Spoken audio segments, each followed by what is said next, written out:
Hello guys, कैसे हो आप सब। उम्मीद करता हूँ कि आप सब अच्छे और सही सलामत होंगे। थर्ड एपिसोड में हमें जो फैक्ट्स और जो बात हमें बताया गया है, हमें दिखाया गया है, उसको देख के उसको सुन के मेरा दिमाग पूरी तरह से भुश हो गया। इस वीडियो में मैं लोकी सीरीज के थर्ड एपिसोड का एक्सप्लेनेशन दूंगा और उसके साथ साथ उसके अंदर के कुछ फैक्ट्स के बारे में भी हम बात करेंगे।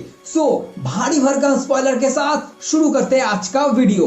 अगर आपने अभी तक मेरे इस चैनल को सब्सक्राइब नहीं किया तो प्लीज मेरे इस चैनल को सब्सक्राइब कर लीजिए और उसके साथ उसके पास में जो घंटी का बटन है उसको भी दबा दीजिए ताकि नए वीडियोस के नोटिफिकेशन आपके पास जल्दी से जल्दी आ जाए।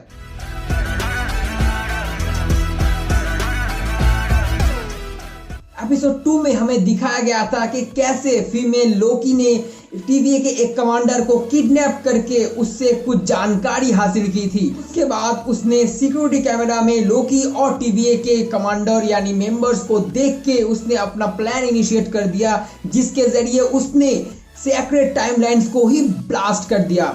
और ब्लास्ट करने के बाद वो उधर से निकल जाती है और उसके पीछे पीछे जाता है हमारा लोकी।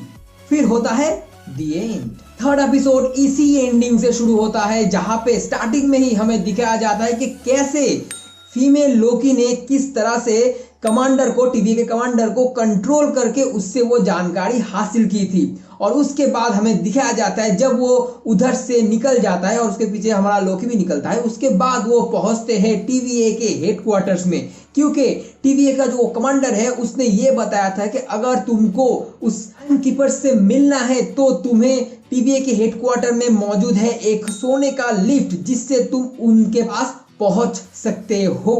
कुछ गार्ड्स को मार के फीमेल लोकी उस लिफ्ट तक पहुंच जाती है, लेकिन उसके पीछे पीछे हमारा मेल लोकी भी पहुंच जाती है और उसको रोक के उसको कन्विंस करने लगता है कि उसके साथ टीम अप कर ले, वो दोनों एक साथ इसी टीवीए को कंट्रोल कर पाए। उसी वक्त पहुंच जाती है टीवीए की खूबसूरत मोहतरमा जज। जब वो जज उन्हें रोकने जाती है तब बहुत ही चालाकी से हमारा मेल लोकी अपने आप को और उस फीमेल लोकी को टेम्पेट के जरिए उधर से सीधा 2077 की लेमेंटस 1 में ले जाता है, जो असल में एक मून होता है। कुछ ही घंटों में वो मून और उसका वो प्लेनेट दोनों एक साथ टकराने वाले हैं और बूम होने वाला है। इसी दौरान हमें और एक चीज का प्रैक्टिकल एग्जाम्पल दिखाया गया है, वो है कि फीमेल लोकी जब टीवीए के हेडक्वार्टर में पहुंच के जब गार्ड्स को मारती है तभी उसने अपना वो जादू इस्तेमाल किया था, लेकिन उसका कोई काम में नहीं आया, क्योंकि हम लोग सब जानते हैं कि टीवीए में कोई भी किसी भी तरह की जादू काम नहीं करती। नाउ लेमेंटिस 1 में पहुंचने के बाद अनफॉर्चुनेटली उनको ये देखना पड़ रहा था कि उनका जो टेम्पेड है उसका बैटरी पूरी तरह से लो हो चुका है। तो इसके लिए उसको कोई भी एनर्जी सोर्स चाहिए जहां से वो अपने टेम्पेड को चार्ज दे सके, क्योंकि उनके पास ज्यादा टाइम नहीं है। कुछ ही घंटों के अंदर वो मून, वो प्लेनेट टकरा जाएगा और सब कुछ हो जाएगा। इन दैट टाइम हमें और एक चीज का पता चलता है कि फीमेल लोकी मेल लोकी को कंट्रोल नहीं कर सकती। ऐसा क्यों? एज पर हमारा जो मेल लोकी है उसने कहा है कि उसका दिमाग यानी वो उससे यानी फीमेल लोकी से ज्यादा ताकतवर है, इसीलिए फीमेल लोकी हमारे मेल लोकी को कंट्रोल नहीं कर पाएंगी। मैंने तो उस सीन को देख के ये सोचा था कि ये दोनों करने वाले हैं, लेकिन खैर कोई बात नहीं, नहीं करेंगे तो नहीं करेंगे, कोई बात नहीं, क्योंकि ये बच्चों वाला मतलब बच्चों के लिए भी है तो इसमें वो दिखाना एप्रोप्रिएट नहीं होगा। उसके बाद वो दोनों निकल पड़ते हैं कोई भी एनर्जी सोर्स का पता लगाने।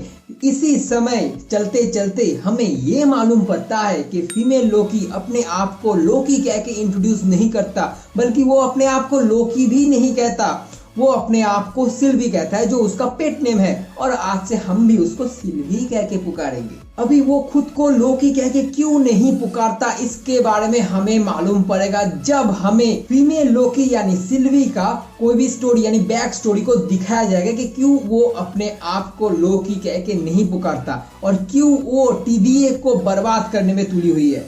चलते चलते उनको एक घर मिलता है जहां पे एक ओल्ड लेडी उनको एक बंदूक के जरिए स्वागत करती है। ओल्ड लेडी से यह भी मालूम पड़ता है कि उधर से उस मून के सारे लोग आर्क में जा रहे हैं, उधर से वो रॉकेट पकड़ के उस मून से निकल जाएंगे और आर्क तक जाने के लिए आपको ट्रेन पकड़ना पड़ेगा, जिसका स्टेशन असल में उस शहर के लास्ट छोर पे है। उसके बाद वो दोनों स्टेशन में पहुंच जाते हैं और मेल लोकी हमारा चालाकी से भेष बदल के फीमेल लोकी यानी सिल्वी को लेकर उस ट्रेन में चढ़ जाता है। और उसके बाद उस ट्रेन में, आलीशान ट्रेन में, उनके बीच बहुत अच्छी खासी बातचीत होता है और जहां पे हमें ये मालूम पड़ता है कि मेल लोकी यानी हमारा लोकी बाइसेक्सुअल है।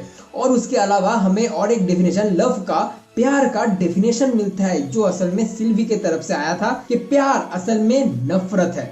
आखिर ऐसा उसने क्यों कहा, सोचने की बात है, लेकिन हमें ज्यादा सोचने की जरूरत नहीं पड़ेगी क्योंकि नेक्स्ट वेडनेसडे को हमें शायद मालूम पड़ सकता है। एपिसोड नंबर 4 में शायद वहां से हमें इस फीमेल लोकी यानी सिल्वी का स्टोरी, बैक स्टोरी को दिखाया जाएगा। इसके बाद बातचीत करने के बाद हमारा जो लोकी है वो पी के टल्ली होके गाना गाने लगता है और फिर उस ट्रेन के एक मुसाफिर को उसके ऊपर शक होता है और शक होने की वजह से उसने गार्ड को इन्फॉर्म कर देता है और गार्ड आके उनको रोकने की कोशिश करता है और रोकने की वजह से उनके बीच यानी लोकी और सिल्वी के साथ गार्ड्स के बीच एक घमासान तो नहीं कहूंगा, छोटा मोटा फाइट होता है। और उसी फाइट के दौरान ट्रेन की खिड़की से लोकी को गार्ड्स ने फेंक दिया, ट्रेन के बाहर ही फेंक दिया बेचारे को।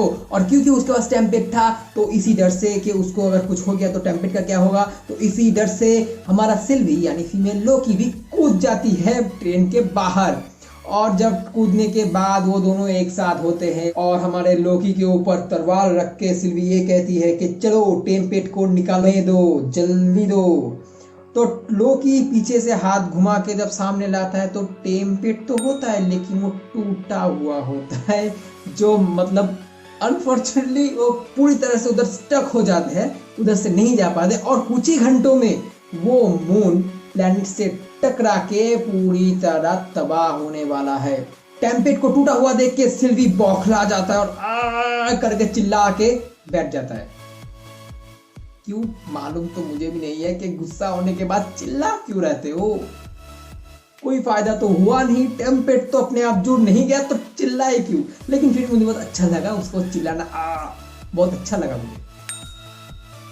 फिर हमारे लोकी के दिमाग में एक शरारती वाला आइडिया आया कि हम लोग आर्क में जाके उस रॉकेट को ही क्यों ना हाईजैक कर ले, उस रॉकेट के जरिए तो हम इधर से निकल सकते हैं और उधर ही कुछ ना कुछ जुगाड़ हमें भी मिल जाएगा। इस आइडिया को एग्री करते हुए सिल्विया और लोकी निकल पड़ते हैं आर्क के रास्ते। चलते चलते लोकी और सिल्वी बहुत टाइम से चलने के बाद वो आर्क तक पहुंच जाते हैं और उसी चलने के दौरान और एक बहुत बड़ा ट्विस्ट के अंदर भी ट्विस्ट यानी बहुत बड़ा फैक्ट हमें मालूम पड़ता है।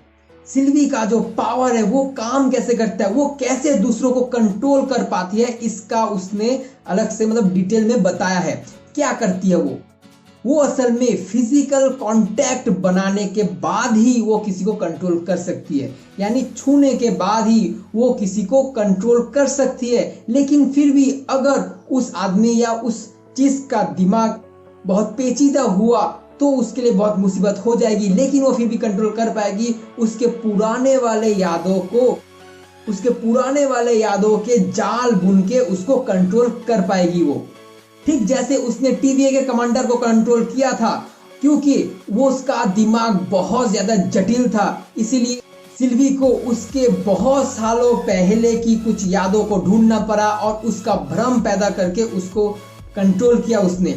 और फिर उससे क्या हुआ वो तो आपको मालूम ही होगा, स्टार्टिंग में आपको देखने को मिल जाएगा। लेकिन इसमें बहुत बड़ा एक ट्विस्ट का किधर है, इसमें ट्विस्ट इधर है कि भाई साहब कि उसको तो टाइम कीपर्स ने बनाया है, तो फिर उसका याद बहुत सालों पहले कैसे हो सकता है। इवन इधर मैं एक बात बोलना भूल गया कि इधर सिल्वी ने यह भी बताया कि उसका वो पहले वाला मतलब वो याद है वो असल में आम इंसान का है जो पृथ्वी में रहता था।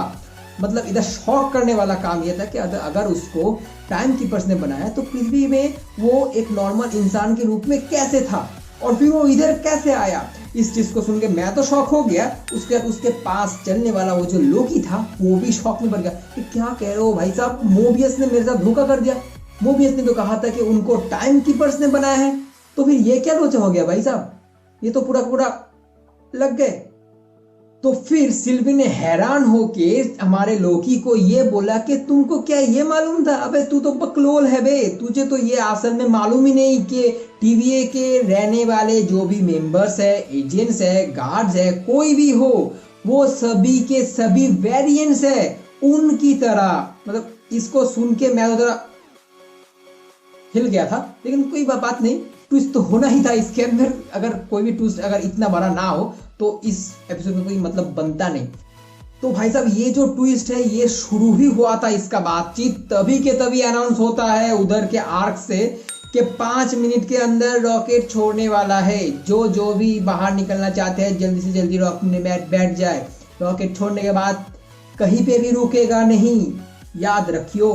तो अनाउंस होने के बाद वो लोग इस टॉपिक को भूल जाते और भागने लगते हैं, क्योंकि उनका वो जो रॉकेट था वही एक आखिरी सहारा था उस मून से बाहर निकलने का।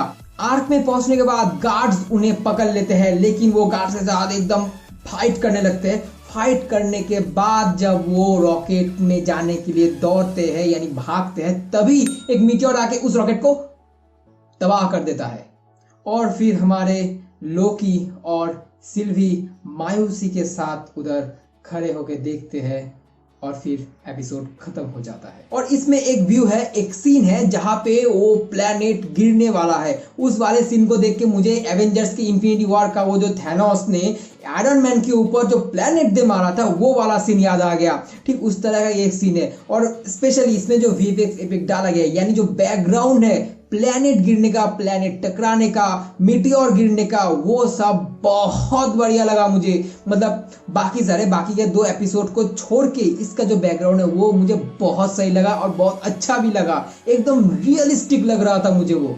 लेकिन फिर भी इस एपिसोड में एक थोड़ी कमी है, वो ये है कि ये एपिसोड थोड़ा स्लो पेस में चलता है। लेकिन भाई साहब इट्स वर्थ इट, क्योंकि इस स्लो पेस के जरिए मार्वल वालों ने, डायरेक्टर ने, राइटर ने हमें यहाँ पे लोकी और सिल्वी के टीम अप करने का जो वजह, जो टाइम, जो स्टैब्लिशमेंट दिखाया है वो सही है, एकदम सही है। क्योंकि उसको दिखाना जरूरी था बाकी के एपिसोड के लिए, बाकी के स्टोरी के लिए वो जरूरी था इसमें। तो इस वजह से इसको थोड़ा स्लो रखा गया है। तो कोई बात नहीं, इसको स्लो रखा गया तो क्या हुआ, 4 में आके ये धमाका करेगा, जरूर करेगा। इसको स्लो पेस में रखा गया है तो उसके लिए मुझे कोई फर्क नहीं पड़ा, क्योंकि इसमें मुझे तो बहुत ज्यादा मजा आया। क्योंकि इसमें जो फैक्ट्स हमें बताया गया है वो सच में बहुत बढ़िया है।